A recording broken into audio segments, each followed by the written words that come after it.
네, 미국이 핵 잠수함의 부산 입항 사실을 공개하며 북한을 향해 경고했습니다. 다음 달 한미연합훈련을 계기로 북한의 도발은 더욱 거세질 걸로도 보이는데요. 3월 위기설이 고조되는 가운데 점점 거세지는 미중 간 신경전도 고려해야 합니다. 전문가와 함께 한반도 정세 짚어보죠. 최강 아산정책연구원장 모셨습니다. 어서 오십시오. 어서 오십시오, 원장님. 안녕하세요. 예, 말씀드린 것처럼 미국이 핵 잠수함이 부산에 입항했다는 사실을 공개했습니다. 네. 6,000톤급 핵 추진 잠수함이기 때문에 이런 것을 직접적으로 공개한 것이 좀 이례적으로도 보이고 왜 그랬을까? 그 배경도 관심이 쏠리는데 그 배경 좀 말씀해 주실까요? 그 두 가지 배경이 있다고 생각합니다. 첫 번째는 이제 북한에 대해서 확실한 경고를 보내겠다는 거죠.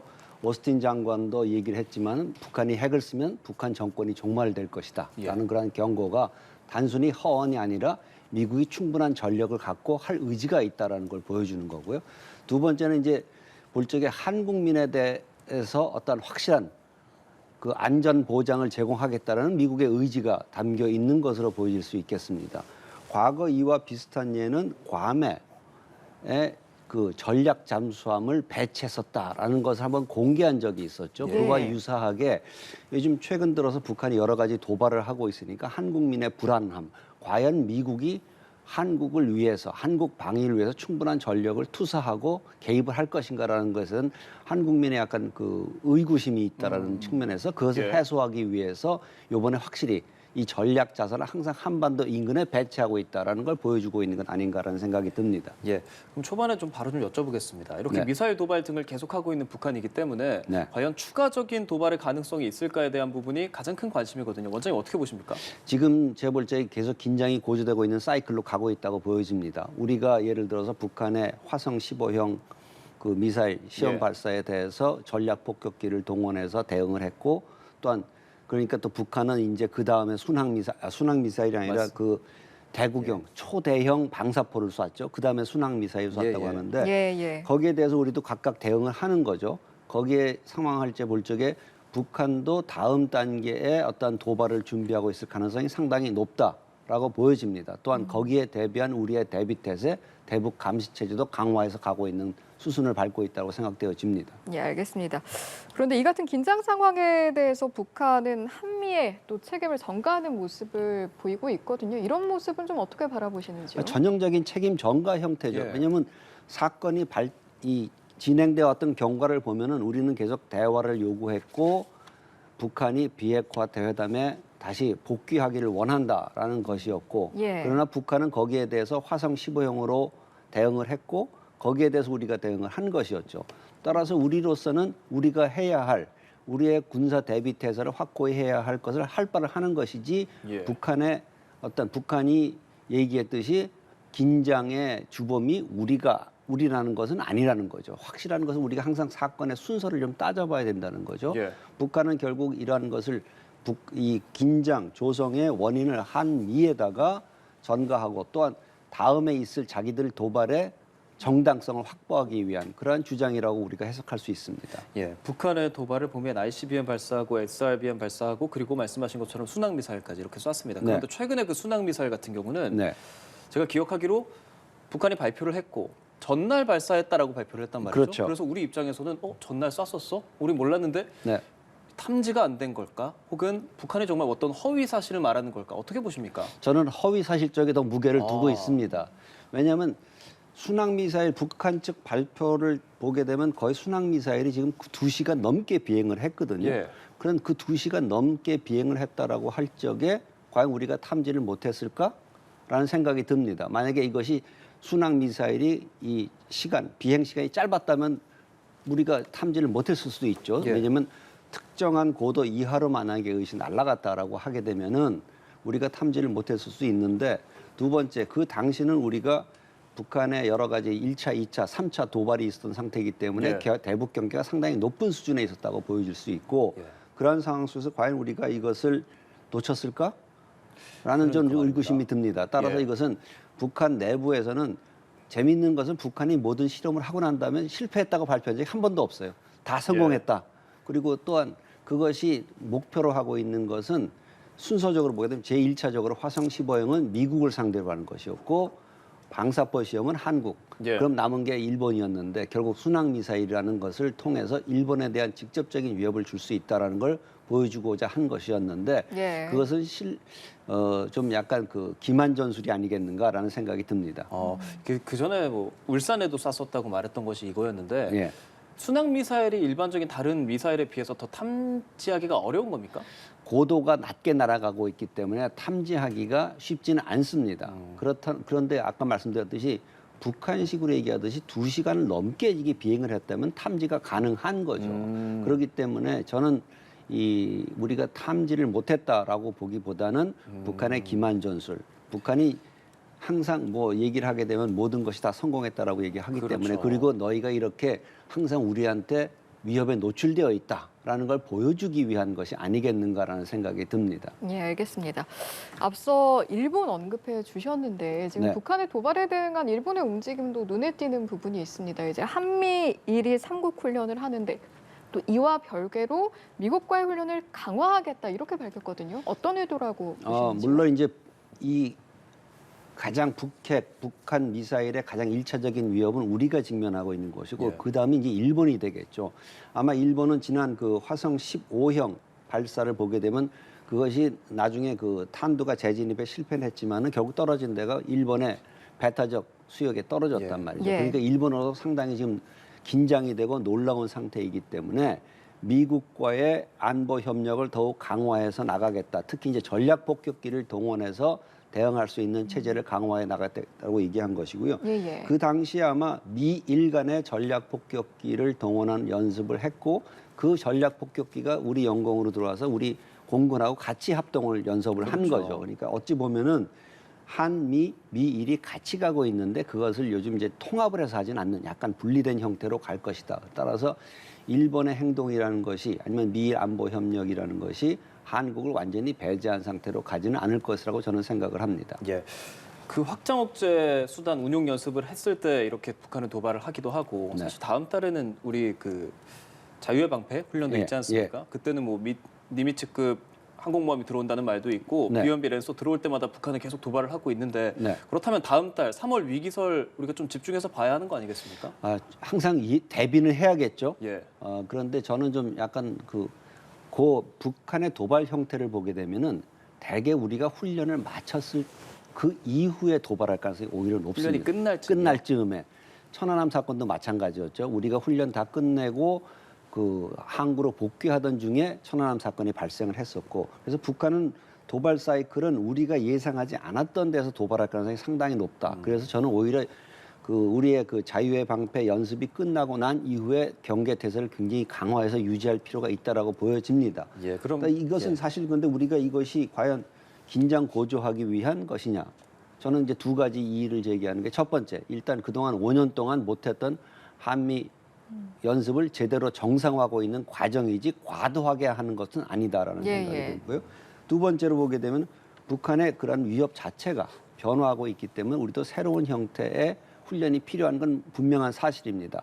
그러나 이번 자유의 방패에서 과연 새로운 형태의 훈련이 도입이 될 것인가 거기까지는 아직 준비가 아직 안 되고 있는 것 같아요. 논의는 되고 있지만 합의는 안 돼 있는 것 같고 따라서 지금 한미연합훈련의 정상화 과정을 통해서 우리의 대비태세, 군사 대비태세를 확고히 하는 그 과정이 있다고 보여집니다. 그러면요, 북한의 핵 전력이 지금 그러니까 미국의 핵 전력들, 뭐 BMB 랜서 등등 들어오지 않습니까? 네. 북한의 어떤 위협에 대한 억제 수단으로 충분히 작용을 하고 있다고 보십니까, 원장님? 저는 뭐 그것이 일단 가용할 첫째적인 조건이고요. 뭐 필요하다면 북한이 가장 두려워하는 핵무기를 어떻게 우리가 활용할 것인가에 대해서 좀 더 구체화시켜 나가는 것이 필요하다고 생각됩니다. 저는 평소에도 전술핵 무기의 재배치가 우리는 필요하다라고 주장을 하는데 사실은 핵무기는 핵무기로만 억제가 될 수 있는 것이기 때문에 항공 자산을 이용한 재래식 억제로는 분명히 한계가 있다. 그럼 미국이 북한에 대해서 핵을 사용할 의지가 있다, 태세가 되어 있다는 걸 보여줘야 되는데 가장 확실한 것이 전술핵 재배치가 아닌가라는 생각이 듭니다. 예, 알겠습니다. 이런 긴장 상황에서 주변국들의 입장을 살펴본다고 할 때 사실은 중국을 빼놓고 이야기를 할 수가 없을 텐데 중국의 최근에 한 언급을 보면 일단 북한 무력 도발이 미국 탓이고 또 미국이 주변국의 군비 경쟁을 부추기고 있다 이런 이야기를 했습니다. 그 남을 비판할 때 손가락질하게 되면 세 손가락은 자기를 지칭을 하거든요. 예. 예. 군비 경쟁을 첫 번째 누가 시작을 했냐? 중국입니다. 2027년 아니면 2030년까지 지금 현재 갖고 있는 핵무기의 약 3배에 달하는 핵무기를 보유하겠다는 것이 이미 거의 알려져 있는 상태이고요. 실질적인 해공군력 증강을 가장 많이 한 나라가 중국입니다. 예. 예. 그리고 두 번째, 북한의 도발이 미국의 책임이다. 성김 대사가 북한에 대해서 대화 제의를 한 게 굉장히 많습니다. 그리고 또한 우리 윤석열 정부가 출범하면서 담대한 구상을 제시하면서 뭔가 남북 간에도 예. 대화를 통해서 문제 해결을 제시했지만 이런 지하에 거절을 했거든요. 그리고 그다음에 북한이 한 것은 오히려 군사 도발이었죠. 작년이 아마 휴전이 있고 난 다음에 가장 많은 미사일 시험을 한 해입니다. 예. 그것은 북한으로서는 자기네들은 그 핵을 계속 개발하고 미사일 계속 개발하고 군사적 긴장을 계속 고조시켜 나가겠다는 의지의 표현이었다. 예. 그러나 과연 한국과 미국이 북한을 압박했기 때문에 그랬나? 작년에 우리가 과연 무엇을 북한에 대해서 압박을 했던가를 한번 잘 볼 필요가 있습니다. 알겠습니다. 일단 수치로만 봤을 때 사실 우리나라를 포함한 일본, 인도, 중국 군비 지출이 늘어난 건 사실이었는데 그럼 여기에 대한 책임 소재를 따져본다라고 했을 때 중국은 미국을 가리킨 것이고 원장님께서는 그러면 어디에 그 원인이 있었다고 보시는 건지요? 저는 제가 생각할 적에 우리가 군비를 증강한다고 하는 것은 북한에 대응하기 위한 부분에 있어서의 예. 필요한 군사력을 확보하겠다는 것이고요. 두 번째, 일본이 과연 군비 증강을 했는가? 목표는 27년까지 지금 현재 약 국방 예산을 2배로 올리겠다. 즉 GDP 대비 1%였던 것을 2%까지 올리겠다고 얘기를 한 것이지 예. 아직 시작이 된 상태는 아닙니다. 인도 같은 경우도 보게 되면 군사력 군비 증강을 하겠다고 얘기하는데 왜 그랬느냐? 중국과의 국경 분쟁이 있었거든요. 예. 그러니까 결국 그 원인은 어찌 보면 사실은 중국의 상당 부분이 있다라고 보여지고 북한에 있다라고 보여질 수 있습니다. 북한이 대화에 동참을 했고 중국이 북한으로 하여금 대화에 동참을 하고 군사적 도발을 하지 않도록 했더라면은 과연 우리가 이렇게 군비 증강을 할 필요가 있었겠는가라는 생각을 해봐야 한다고 생각합니다. 알겠습니다. 현실적인 좀 질문을 드리고 싶습니다. 중국과 러시아는 결국에 우리가 이렇게 북한이 계속 이런 발사를 했을 때 안보리 차원에서 어느 정도 제재를 하고 싶어는 하지만 현실적으로 의장 채택도 반대가 되고 이 중심에 중러가 있지 않겠습니까? 그렇죠. 어떻게 북한으로 하여금 마음을 돌릴 수 있을까? 혹은 제재를 할 수 있을까? 현실적인 방안이 있겠습니까? 우리가 할 수 있는 독자적인 제재 방안들이 있지 않습니까? 지금 미국이나 우리나라나 일본 독자적인 제재로 해서 개인이라든가 기업, 즉 대량 살상 무기 개발과 관련된 기업들에 대한 제재를 강화하고 있고 예. 특히 이제 금융 제재를 강화하고 있다는 부분에 있어서는 중국도 상당히 영향을 받을 수가 있습니다. 예. 과거 보게 되면은 미국은 미중 관계를 생각을 해서 이 금융 제재 문제를 상당히 조심스럽게 다뤄왔는데 예. 지금은 좀 입장이 달라진 것 같습니다. 예. 따라서 우리가 할 수 있는 부분이 많이 있습니다. 따라서 금융 제재로부터 시작해서 군사적 대비태세, 방어를 위한 군사적 대비태세를 강화해 나감으로써 오히려 중국의 역할을 좀 우리가 촉구해 볼 수 있지 않을까. 우리는 과거 이제 중국이 역할을 해줄 것이다라고 생각을 했지만은 굉장히 실망스러웠죠. 북한 분명히 화성 15형 발사는 유엔 안보리 대북 제재 결의안을 위반한 것임에도 불구하고 의장 성명 채택 자체도 지금 못하게 했다는 말이죠. 이것은 이 안보리 과연 안보리 이 상임 이사국으로서 중국이 자격이 있는가라는 것에는 회의감을 갖게 하는 것이고요. 예. 그래서 우리로서는 이 중국에 대해서 이러한 문제 제기를 분명히 해야 된다고 보여지고 아마 국제사회에서 여기에 대한 문제 제기는 많이 되고 있는 것으로 알고 있습니다. 그렇지만 원장님 사실 우리가 중국과는 그런 국방적인 것뿐 아니라 외교적인 것, 게다가 경제적인 것까지 묶여있는 부분이 상당히 많은데 최근 한국의 행보를 좀 미국과 가깝다고 보는 시각도 있어서 말이죠. 중국과 조금 어떤 류의 스탠스를 취해야 적당한 수준에서 중국과의 이 관계를 좀 잘 유지할 수 있을까요? 뭐 어떤 사람들은 균형 외교를 해야 된다는 예, 말씀도 있는데 노무현 정부 시절에 균형 외교를 동북아 균형 자론을 얘기했고 균형 외교를 얘기했죠. 예. 그 결말은 한국이 국제사회로부터 고립 이거로 났다는 거죠. 저는 뭐 의도적으로 미국과 중국 사이에서 어떤 균형을 잡겠다 이것보다는 우리의 정체성에 맞는 대외 정책을 펼쳐야 된다고 봅니다. 자유, 민주주의, 인권, 시장 경제라는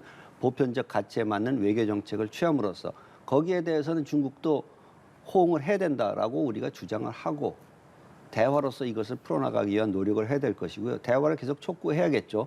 뭐 중국으로서는 대화를 잘 안 하려고 하는 부분이 없잖아 있습니다. 예. 그래서 그런 부분에 있어서는 우리가 분명히 이 얘기는 할 거나 하고. 왜 그런 거겠습니까, 중국은? 중국은 지금 이 상황 하에서 보게 되면 그것을 대화를 거부함으로써 한국을 좀 압박할 수 있다. 결국은 뭐냐? 과거에 갖고 있던 한국에 대한 생각에서 아직 벗어나지 못했다. 과거에 어떤 생각을 갖고 있었냐?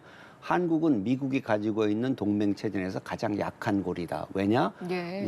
중국에 대한 경제 의존도도 있고 뭐 이런 북핵 문제와 관련된 중국의 협조도 필요하기 때문에 자기네들은 한국을 흔들 수 있다. 이러한 생각을 갖고 있었던 것으로 보여지는데 이제는 그 사실이 확실히 틀렸다는 걸 보여줘야 될 필요가 있죠.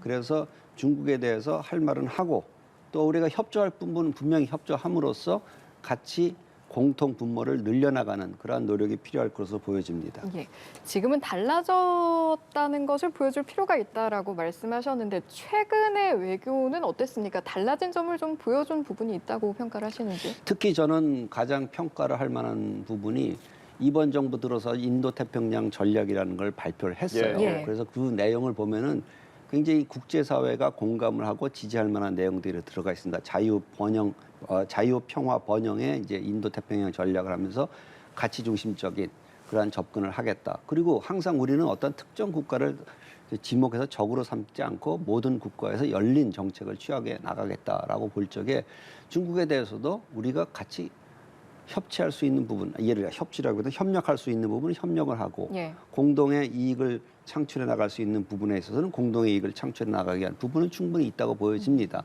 그러나 오히려 저는 중국이 과거 냉전적인 사고에서 벗어나고 있지 못하다라는 생각이 듭니다. 권위주의 연대가 요즘 강해지고 있고 권위주의 국가들 간의 협력을 더 강화해 나간다는 차원에서 볼 적에 중국이 좀 과거의 틀에서 좀 벗어날 필요가 있다라는 생각이 듭니다. 예, 전문가와 함께 한반도 정세 짚어봤습니다. 최강 아산정책연구원장과 함께했습니다. 고맙습니다. 고맙습니다. 네, 감사합니다. 네.